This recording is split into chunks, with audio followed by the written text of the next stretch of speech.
Madam has already covered concepts regarding application specific integrated circuits, that is ASICs, programmable logic devices, PLDs, advantages of PLDs, and the differences between field programmable gate arrays and complex programmable logic devices. So in today's class, I will be covering one very important concept with respect to embedded systems, that is memory. If you consider any type of embedded system, it mainly requires two types of memories. One is read-only memory, the second type is read and write memory. Once again, under these two divisions, there are subdivisions, multiple subdivisions. So, what are those subdivisions? Where it has to be used? How it has to be written and read? All those concepts I will be explaining you people in this particular tutorial. Actually, the memory is an important part of processor or controller based embedded systems. Some of the processors or controllers contain built-in memory, and this memory is referred to as on-chip memory. Others do not contain any memory inside the chip and requires external memory to be connected with the controller or the processor to store the control algorithms. Now, this is called as off-chip memory, right? Now, as I told, usually any type of embedded system requires broadly two types of memory, that is, one is read only memory, one more type of memory is read and write memory. We can see as per this particular diagram, with respect to ROM we have so many subdivisions, right? We have PROM, we have masked ROM, EEPROM, EEPROM, flash and NVRAM. So in the next slide I will be explaining each one of them. So in general, program storage memory is called as ROM. The program memory or the code storage memory of an embedded system stores the program instructions, and it can be classified into different types as per the block diagram shown. The first one is masked ROM or MROM. Masked ROM is one-time programmable device. Masked ROM makes use of hardwired technology for storing data. The device is factory programmed by masking and metallization process at the time of production itself, according to the data provided by the end user. The primary advantage of this is low cost for high volume production.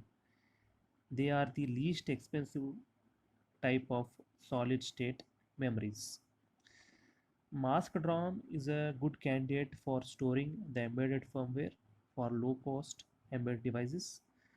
Once the design is proven and firmware requirements are tested and frozen, the binary data, that is the firmware cross compiled or assembled to target processor specific machine code, corresponding to it can be given to the masked ROM fabricator.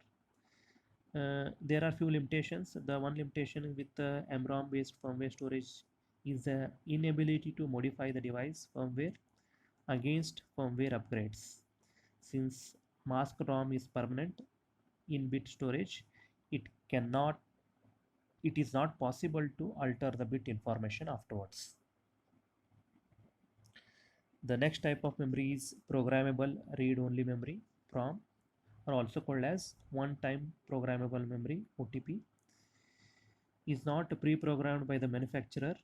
The end user is responsible for programming these devices. This memory has nichrome or polysilicon wires arranged in the matrix. These wires can be functionally viewed as fuses. It is programmed by PROM programmer, which selectively burns the fuses according to the bit pattern to be stored. Fuses which are not blown or burned represent a logic 1, whereas fuses which are blown or burned represent logic 0. By default, state is logic 1. That is, the one-time programmable memory OTP is widely used for commercial production of embedded systems. whose prototyped versions are proven and the code is finalized. It is a low-cost solution for commercial production. OTPs cannot be reprogrammed. The next type of memory is erasable programmable read-only memory, also called as EEPROM. OTPs are not useful and worth for development purpose. During the development phase, the code is subjected to continuous changes and using an OTP each time to load the code is not economical. Erasable programmable read-only memory, that is EEPROM, gives the flexibility to reprogram the same chip. EEPROM stores the bit information by changing the floating gate of an FET, field effect transistor. Bit information is stored by using an EEPROM programmer which applies high voltage to charge the floating gate. EEPROM contains a quartz crystal window for erasing the stored information. If the window is exposed to UV rays for a fixed duration, the entire memory will be erased. Even though the EEPROM chip is flexible in terms of reprogrammability, it needs to be taken out of the circuit board and put in a UV eraser device for 20 to 30 minutes. So it is a tedious and time consuming process. So the next type of memory under ROM is electrically erasable programmable read-only memory, or E2 PROM. As the name indicates, the information contained in the E2 PROM memory can be altered by using electrical signals at the register or byte level. They can be erased and reprogrammed in circuit. These chips include a chip erase mode, and in this mode they can be erased in a few milliseconds.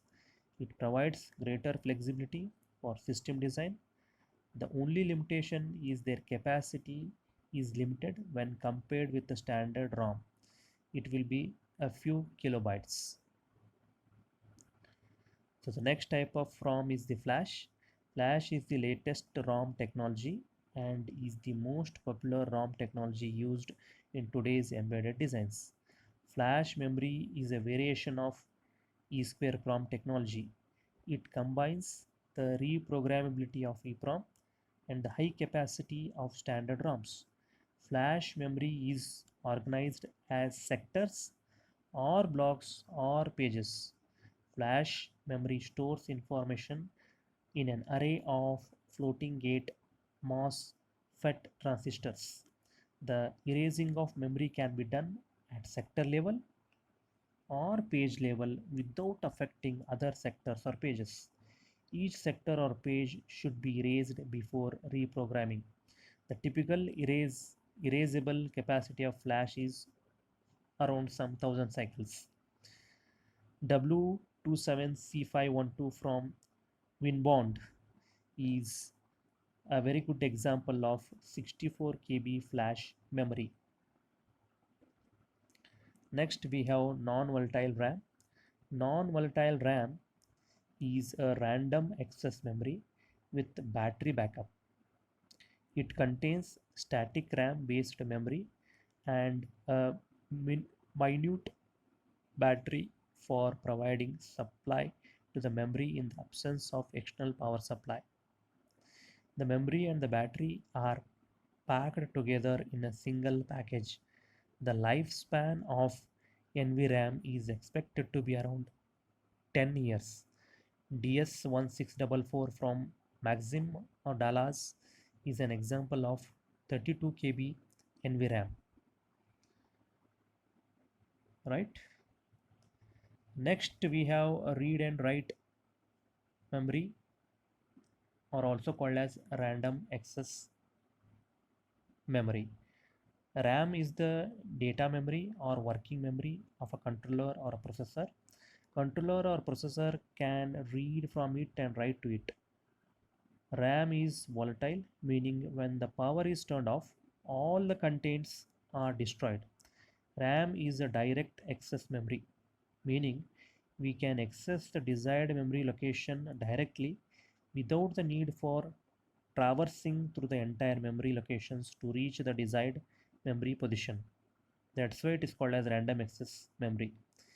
This is in contrast to the sequential access memory, that is SAM, where the desired memory location is accessed by either traversing through the entire memory or through a seek method. Magnetic tapes, CD-ROMs, etc. are example of sequential access memories. RAM generally falls into three categories: static RAM, or in short SRAM, dynamic RAM, DRAM, and non-volatile RAM, NVRAM. Okay, so that's all for this today's class. So we will be seeing the different types of RAMs in the next class. All of you please go through all the videos which have been shared by me and madam, and be prepared to answer the questions which are being shared in the group. Thank you.